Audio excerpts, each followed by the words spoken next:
Good morning. Wow, coming in hot. There we go. Just so excited to be here. And I am, I'll admit, I'm a little nervous. I leaned over and said to Maria, I'm nervous, so you'll have to excuse me. It is wonderful to be with you. I have so much enjoyed the last 2 weeks working with Stafford.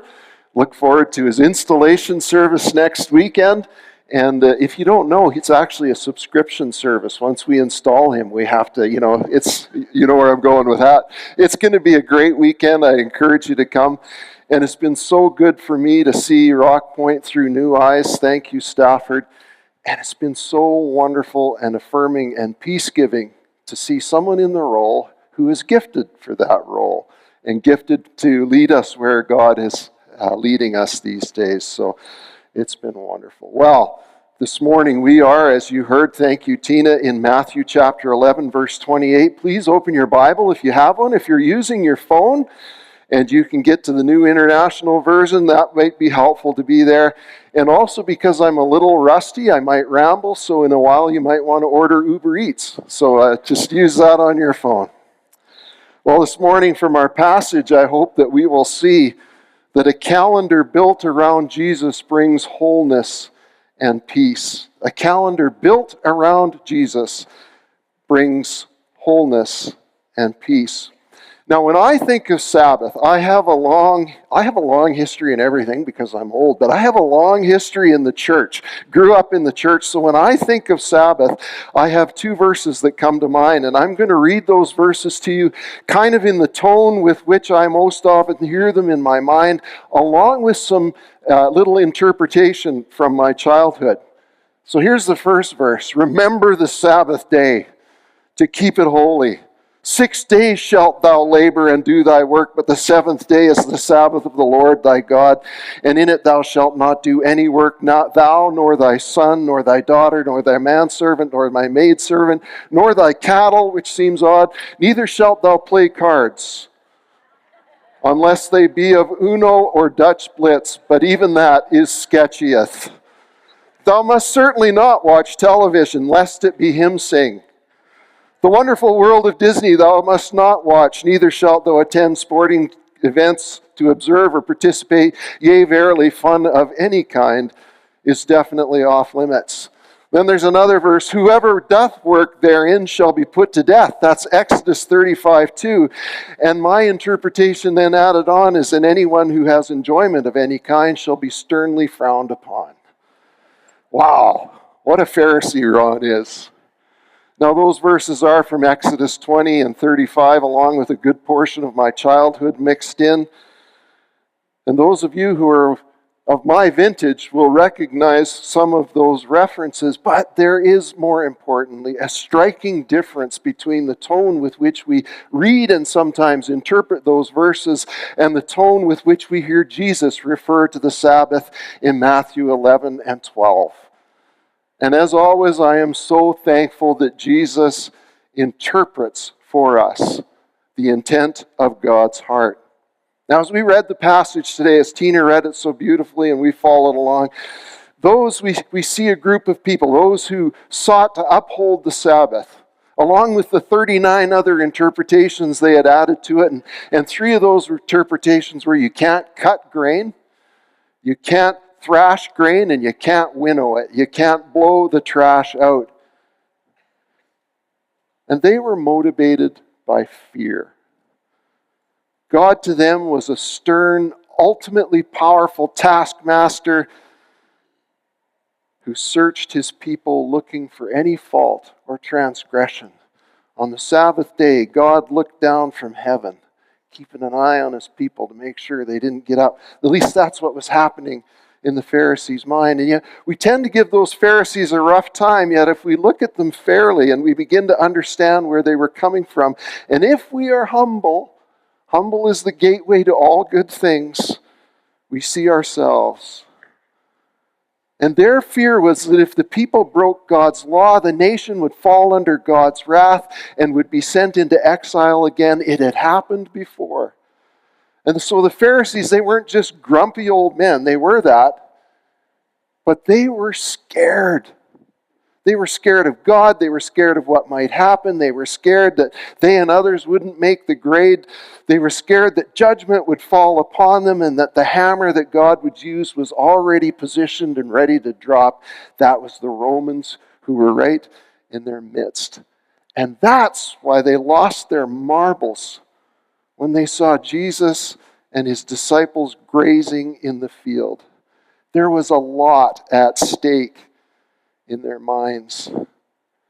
They needed people to toe the line. They were fearful. And so they searched people looking for transgression. There was a fear and a drivenness in how they used their time. And if we're not careful, it can be fear and drivenness that dictates how we use our time, how we fill our calendar. What is it that you fear most? What are you trying to mitigate against? Are you afraid that there won't be enough? Are you afraid that you're going to fall behind where everyone else is going? That's how the drivenness of the Pharisees as they looked at the Sabbath. But Jesus, on the other hand, he paints a different picture. He had a grace-guided approach to Sabbath and the law and how we use our calendar and how we use our time. Jesus didn't look upon the people looking for transgression.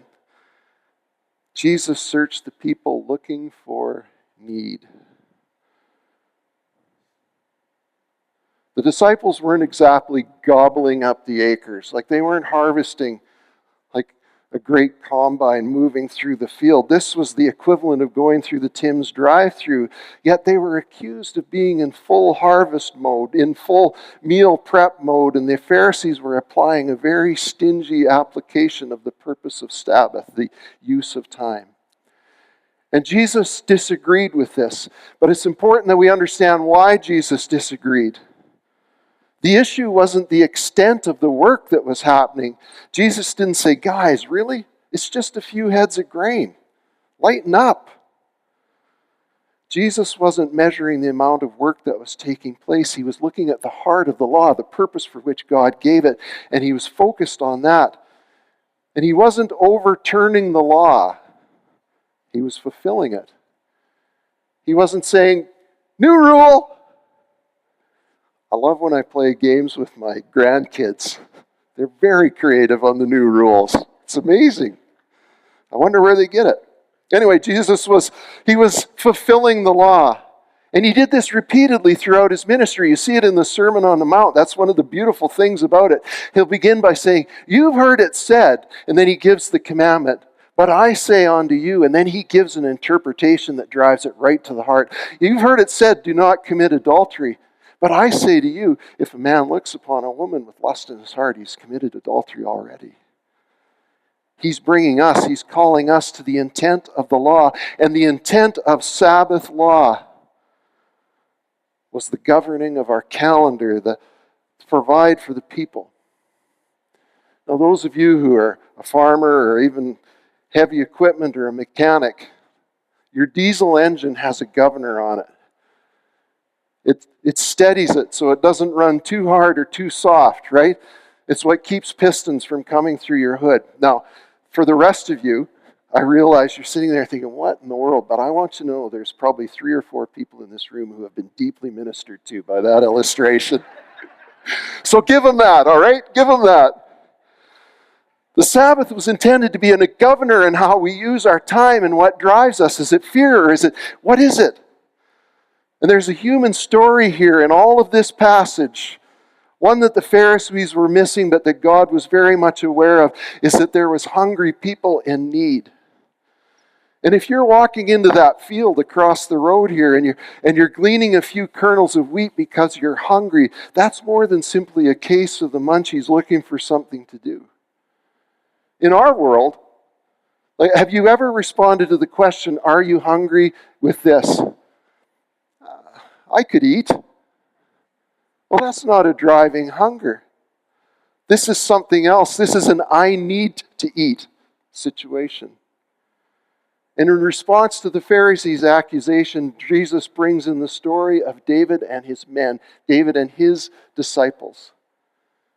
He answered them. Haven't you read what David did when He and his companions were hungry. He entered the house of God, and he and his companions ate the consecrated bread, which was not lawful for them to do, but only for the priests. Remember this story. It's important to where we're going. And we are going somewhere, I assure you of that. David was fleeing from King Saul. And in his flight, he and his men became hungry, and they stopped at the tabernacle. And they ate the bread that was offered to God. Now there were 12 loaves of bread, one for each tribe, and these loaves were placed on a special table in God's presence, right in the holy room there. And that's why it was called the bread of the presence. And this special recipe bread, there's a recipe for it right there in the law. Special recipe bread was an acknowledgement of God's provision. It was consecration of the labor of their hands, and it was made each Sabbath. It was made each Sabbath, and only the priests were to eat it. And they were to eat it right there in God's presence in the holy place. And you can tell by the way I'm doing this, this is an important point. Only the priests were to eat it in God's presence in the holy place. Now there was a need. And God wanted that need met. And here we see that the law is actually the intersection of God's intent and human need. And that's what the law is. And I mentioned the thou shalt not commit adultery. That addresses the human need for a safe place to express sexuality that reflects the holiness of God. Don't steal. The human need for security and the possibility of storing up provision. Honor your father and mother. The human need for a stable society. The law served a purpose that was beneficial to humanity. And Jesus summed this all up in Mark's account of this event by saying the Sabbath was made for man, not man for the Sabbath. The Pharisees looked at the law and they saw an angry God, a dangerous future, and they were driven by fear to comply. And Jesus looked at the law and he saw grace. And he saw God's desire to provide what they needed. And he emphasized this with a marvelous sermon illustration. He walked right from the grain field. Isn't it serendipitous? It's providential that there's a grain field across the road right now. I notice these things. They walked across the road, came into the synagogue, and he healed a man on the Sabbath. Verse 9.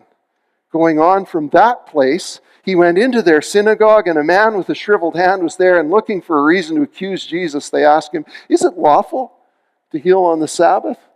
Well, not according to their interpretation, not according to their application of the law.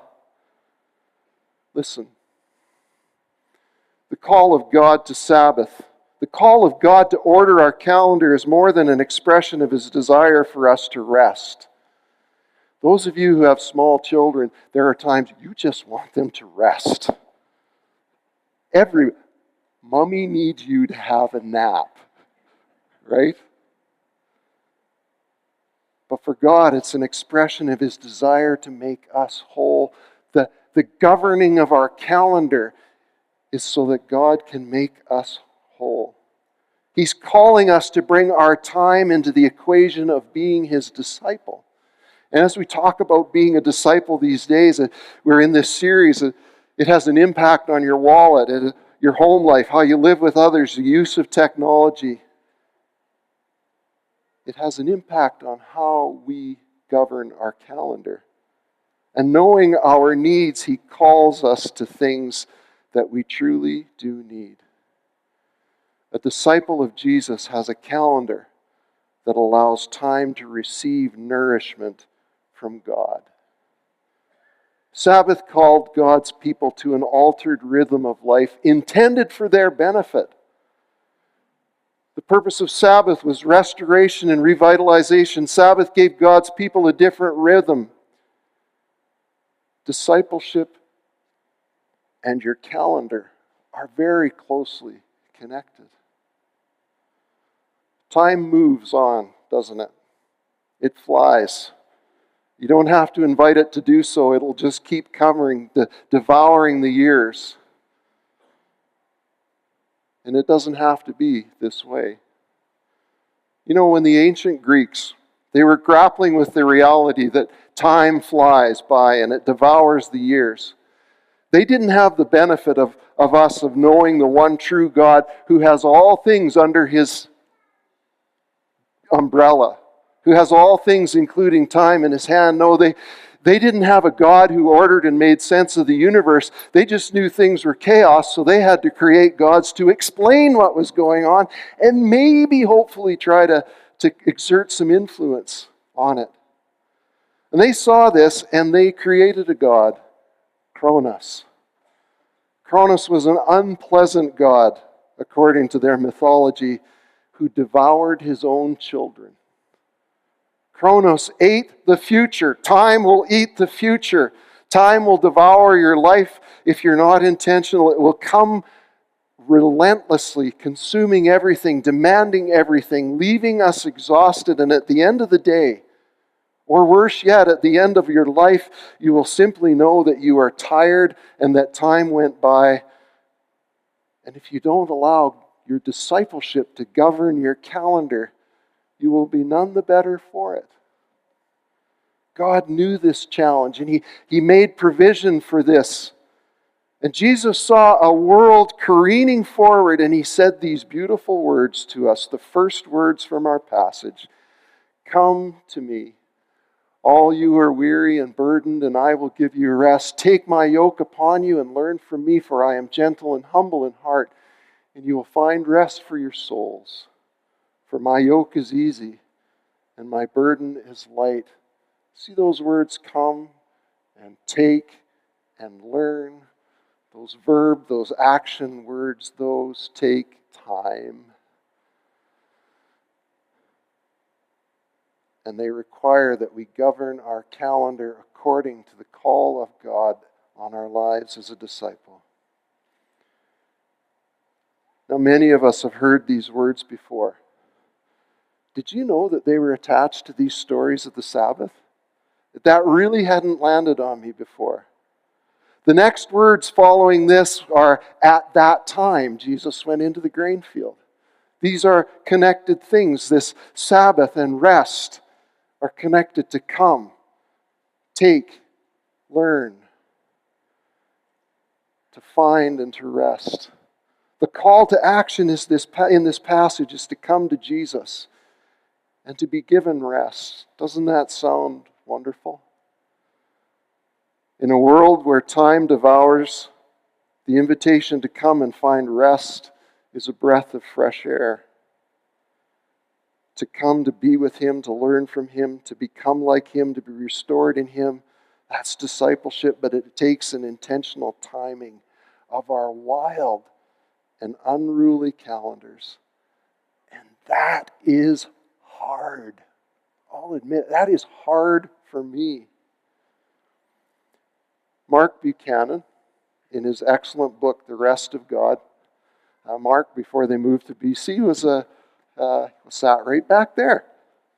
In his excellent book, The Rest of God, points out that restoration is an intrusion. In order for restoration to happen, we have to admit that something within us is worn down, broken, wearing out. We don't want that. Sometimes we even like the frenetic pace of our calendar for whatever reason. Maybe it protects us from facing things the way they really are. But in order for restoration to happen, we have to admit that there's something within us worn down, broken, wearing out. Like Bilbo Baggins said, we have to admit that we are butter spread over too much toast. It gives new meaning to the word I'm toast. Butter spread over too much toast. When it comes to the pace of time and the weariness of our souls, we do well to ask ourselves some questions. In what ways am I sick? In what ways am I worn out? How am I broken? And how have I grown content with that? Why do I accept that as simply the way it is? It's the way it has to be in this world. Have a look at those questions. The Spirit knows the truth. What is He telling you right now? What ways are you sick, worn out, and broken? And how is it that I've come to believe, that's okay. doing it for the kingdom. I'm doing it for the kids. I'm doing it for retirement. Here's something to ponder. Have you simply accepted a calendar, a pace that's making you soul sick? Simply because you can't imagine a different way to live? Simply because you kind of think you'd look weird in a full throttle world? Perhaps it feels irresponsible to slow down. It all, after all, depends on you. Oh, or does it? Isn't that the way of discipleship, a coming to Jesus and a surrendering of this misplaced idea that it all depends on me, and we come to Jesus and we are fed and we are learned, we are taught, and we are cared for? As a disciple of Jesus, has a calendar that reflects the centrality of Christ in their life. Restoration is an intrusion that can feel unwelcome. It's a shock to our hyperactive systems. And it can feel like a danger to anyone who's striving to accumulate, to achieve peace and rest and growth in misguided places. It's the fact that we have other gods that leads to our exhaustion. It's the fact that we have other things that we are pursuing that we believe are the source of our peace and our rest. That's what leads to exhaustion. And Jesus says, "Come to me, I am gracious, I am meek, I am gentle, I provide." And so we find Jesus and his disciples standing in a grain field with Jesus providing for them. You know, we tend to read Jesus' invitation to come to him and find rest, and we want him to inject that peace and that rest into our calendars so that we can go on and lead the same frantic pace. We tend to bring a busy, frantic life to Jesus and say, "Give me rest and peace," and continue on without altering our calendars. But the call today has a cost to it. To come to Jesus, there's a cost. To take up his yoke, there is a cost. But he gives us infinitely more in return. I ask you to remember the story of David and his men, the bread of God's presence. There's a beautiful story that Jesus is unpacking here. He's telling us in these verses. And here's what happened that day in the wheat field as he looks back at that day at the tabernacle.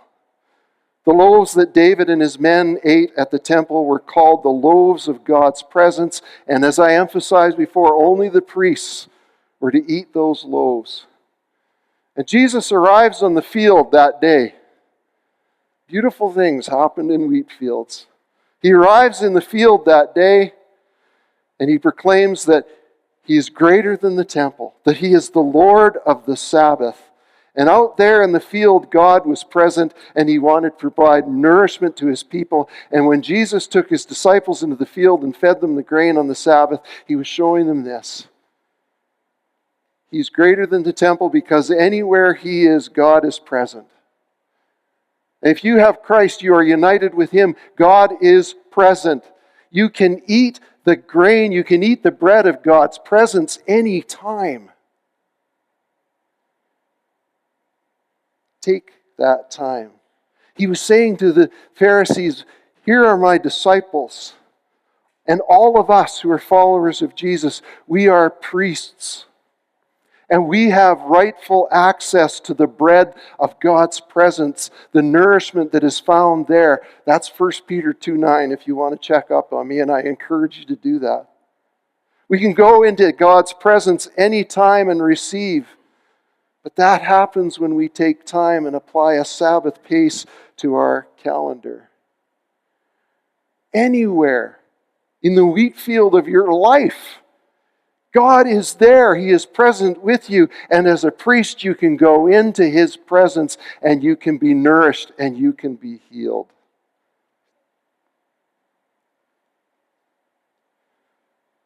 The point of a calendar submitted to Jesus is the nourishment of our souls. And many of us will want to know, what should I do? How do I do this? And I know this to be the case because you're good people. And I think of two verses.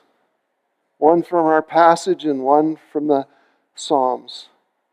Come to me and be still and know that I am God. Set aside time to meaningfully learn from him. There are many, many resources. This is the primary one. Pick up the scripture in whatever form it is and spend time reading and praying. I don't know how to do that. Well, just read a verse. Spend time in prayer. Ask God how he would apply it to your life. There are other resources. In the morning when I go out and what I would call running, which is a painful experience, I listen to sermons. I listen to Tim Keller. If I really want to set a best time, I listen to John MacArthur. Just driving me on. Open it up. Spend time. Set time aside to meaningfully join Jesus in what he is doing. Take up his yoke. Serve others. There are few things as transformative as joining Jesus in serving others, but it takes a governing of our calendar. In discipleship, Jesus meets your deepest needs as you follow him. It takes time. It shows up in your calendar as time set aside to be with him, to learn from him, and to follow him. And what that takes is relaxing and resting in him, saying, Jesus, I know while I am here with you, you are governing all of those things that are crying out for me. All those things at work, all those things in my account, my family. Rest into God's holy invitations. You can often hear those invitations in times with decreased pace and increased space. Maria and I were given the blessing of 4 months of that. And I hope over the next 4 or 5 years, I'm able to let that seep out. It was magnificent. But we can carve those times out in every day. Capture the time to receive from Jesus and follow him where he leads you. The call of Jesus is, come to me, and I will give you rest. I'd invite the worship team to come and lead us in a time of contemplation and worship.